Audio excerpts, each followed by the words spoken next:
मित्रों नमस्कार। इससे पूर्व के वीडियो में हमने इस बात पर चर्चा की थी कि एक अधिवक्ता की दृष्टि में चेक देते समय किन किन बातों की सावधानी व्यक्ति को रखनी चाहिए।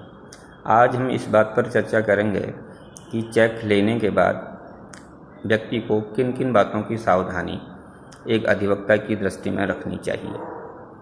नंबर 1, पहली सावधानी यह है कि चेक में जो दिनांक डली है उस दिनांक से 3 महीने के लिए ही वह चेक वैलिड है। 3 महीने तक ही उस चेक से धनराशि बैंक के माध्यम से प्राप्त की जा सकती है।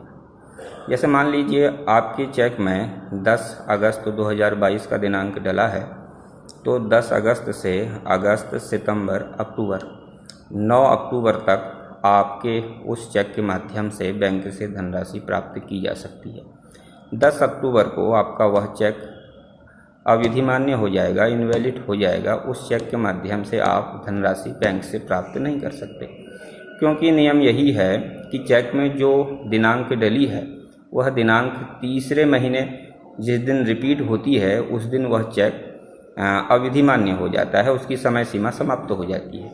इसलिए अगर चेक में आपका 10 अगस्त 2022 डला है तो 10 अगस्त 2022 से 9 अक्टूबर 2022 तक आपका चेक वैलिड माना जाएगा। तो इसलिए हमेशा यह ध्यान रखना चाहिए कि चेक में जो भी दिनांक डला है उससे 3 महीने के अंदर वह चेक बैंक में प्रस्तुत हो जाना चाहिए। इसमें कोई संशय नहीं है कि ये 90 दिन का टाइम, ऐसा नहीं है।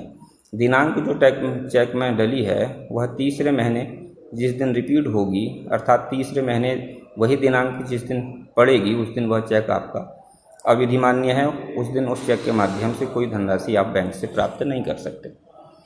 दूसरी, यह भी ध्यान रखना चाहिए दूसरी बात का कि आप जिस समय चेक लेते हैं तो सभी जानते हैं कि उसमें कोई ओवरराइटिंग या कटिंग ना हो। ऐसा चेक भी बैंक वापस कर देता है, उसके माध्यम से भी कोई धनराशि आप प्राप्त नहीं कर सकते। तीसरी जो महत्वपूर्ण बात है कानून की दृष्टि में वह यह है कि कभी कभी जो चेक हैं वह आप बैंक में प्रस्तुत करते हैं, वह बाउंस हो जाता है और उसकी धनराशि आपको प्राप्त नहीं हो पाती है। ऐसी स्थिति में जब आपका चेक डिसऑनर हो जाए और बाउंस हो जाए और आपको उसकी धनराशि प्राप्त न हो तो बैंक आपको आपका चेक वापस कर देता है। लेकिन जिस समय बैंक आपको चेक वापस करता है, चेक के साथ आपको एक स्लिप भी देता है। उस स्लिप में वह सब कारण लिखे होते हैं जिस कारण से आपका चेक आपको बिना धनराशि के वापस कर दिया गया। विशेषकर 2-3 कारण तो होते ही हैं, जैसे इनसफिशेंट फंड, अर्थात जो चेक आपने बैंक में प्रस्तुत किया है उस चेक को जिसने भी आपको दिया है उसके अकाउंट में इतनी धनराशि नहीं है जितनी चेक में वर्णित है। इसलिए आपको चेक में वर्णित धनराशि नहीं दी जा सकती, क्योंकि जिसका वह चेक है, जिसने आपको वह चेक दिया है उसके अकाउंट में उतनी धनराशि है ही नहीं। इसलिए इनसफिशेंट फंड की टिप्पणी बैंक लिख के देता है। कभी कभी स्टॉप पेमेंट की टिप्पणी भी उस स्लिप में लिखी होती है, अर्थात जिसने भी आपको वह चेक दिया है उसने बाद में बैंक में जाकर के उस चेक से संबंधित धनराशि को निर्गत करने के लिए स्टॉप पेमेंट लगा दिया है।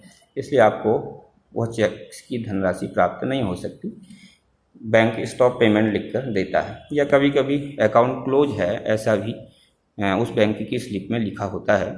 यदि उस चेक को देने वाले का अकाउंट क्लोज हो गया होगा तो स्लिप में इस तरह का लिखा हुआ होगा।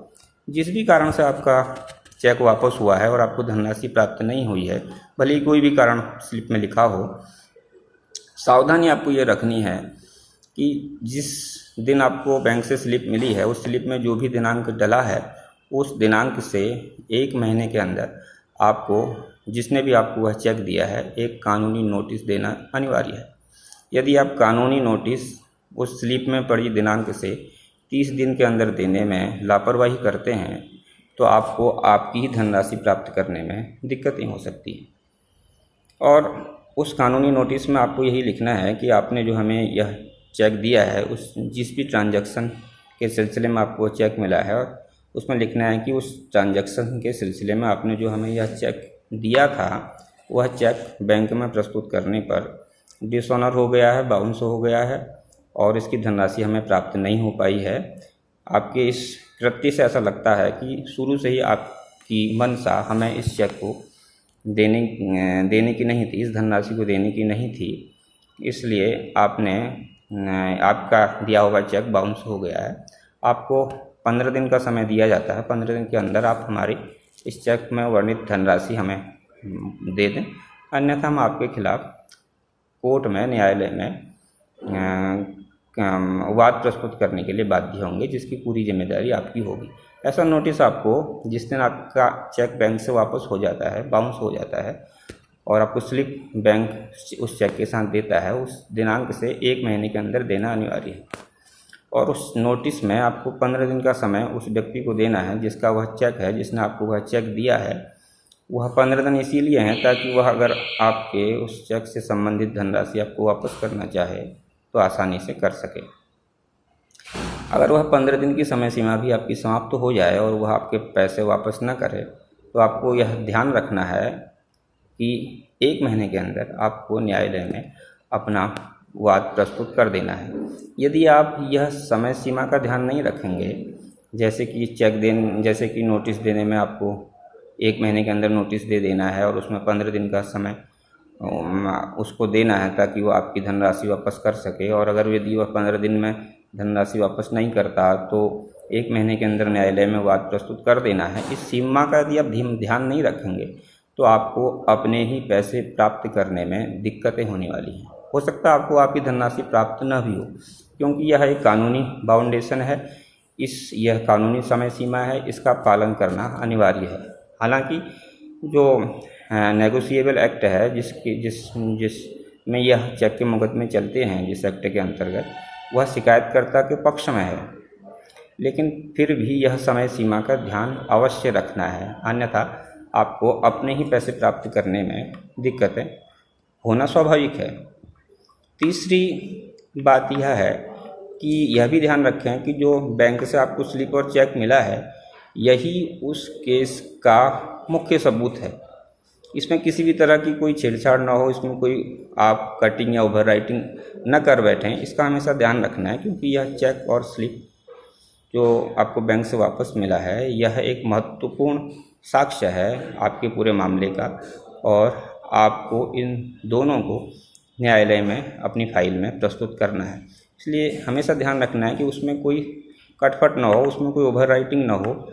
आप उसे लापरवाही से घर में कहीं छोड़ दें और बच्चों ने उसके ऊपर कुछ लिख दिया, कुछ कर दिया, तो आपको हानि हो सकती है, क्योंकि यह सबसे महत्वपूर्ण सबूत है। इसी के माध्यम से आप अपने पैसे वापस ले सकते हैं, इसका आपको ध्यान रखना है।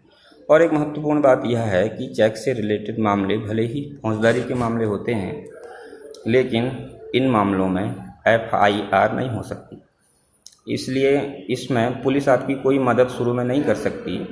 आपको सीधे डायरेक्ट कोर्ट में ही, न्यायालय में ही अपना वाद प्रस्तुत करना होता है। अतः आप FIR के चक्कर में न पड़ें, सीधे न्यायालय में आपको आपका चेक बाउंस होने के बाद किसी अधिवक्ता के माध्यम से आपको न्यायालय में केस करना है, इसलिए इस बात का भी ध्यान रखें। इन बातों का यदि हम ध्यान रखेंगे तो आपको आपकी चेक से संबंधित धनराशि प्राप्त करने में सरलता है, क्योंकि पूरा जो कानून है, जो नेगोशिएबल एक्ट बना है, वह शिकायतकर्ता के पक्ष में बना है। अधिकांश मामले शिकायतकर्ता के पक्ष में ही डिसाइड होते हैं और उनको पूरा फेवर इस एक्ट में किया गया है। अगर उनके पैसे बनते होंगे तो अवश्य ही उनको इस फौजदारी मुकदमे के माध्यम से वो पैसे प्राप्त हो जाएंगे, अन्यथा जिसने भी वह चेक दिया है उसे उस चेक में वर्णित धनराशि की दुगने के बराबर अर्थदंड और 2 साल की सज़ा का प्रावधान इस एक्ट में लिखा हुआ है। अतः जो समय सीमा हमने आपको बताई, इसका जरूर पालन करें, तभी इस चेक से संबंधित मुकदमों में आपको आसानी से जीत मिलेगी। अन्यथा अगर इस समय सीमा का ध्यान न रखा जाए तो इस एक्ट से आपको उतना लाभ नहीं मिलेगा और आपको फिर सिविल मुकदमा करना पड़ेगा, जो कि बहुत लंबी प्रक्रिया है। इसलिए यह ध्यान रखना जरूरी है कि जब भी आपका चेक बाउंस हो जाए, आपको समय सीमा का ध्यान रखना है कि बाउंस होने के 1 महीने के अंदर आपको नोटिस देना है और उसमें 15 दिन का समय उस व्यक्ति को देना है जिसका वह चेक है कि आप 15 दिन के अंदर हमारे पैसे वापस कर दें। नोटिस प्राप्त होने के 15 दिन के अंदर आप हमारे पैसे वापस कर दें, ऐसा उस चेक में वर्णित होना चाहिए। और अगर 15 दिन में पैसे आपको वापस नहीं होते हैं तो आपको तुरंत न्यायालय में जा कर के केस करना है। यही इसकी प्रक्रिया है, अन्यथा आप अपने ही पैसे प्राप्त करने में आपको परेशानियां होंगी। कानून होने के बावजूद भी आप अपनी धनराशि प्राप्त नहीं कर पाएंगे, क्योंकि कानून का नियम ये है कि जो जागरूक होगा विधि उसी की सहायता कर सकती है। विधि जागरूक लोगों की सहायता करती है, अर्थात जो अपने अधिकारों को पहचानता है, उसके हिसाब से चलता है, उसी की कानून सहायता कर सकता है। इसलिए इस बात का ध्यान रखना है। आज के लिए इतना ही, धन्यवाद।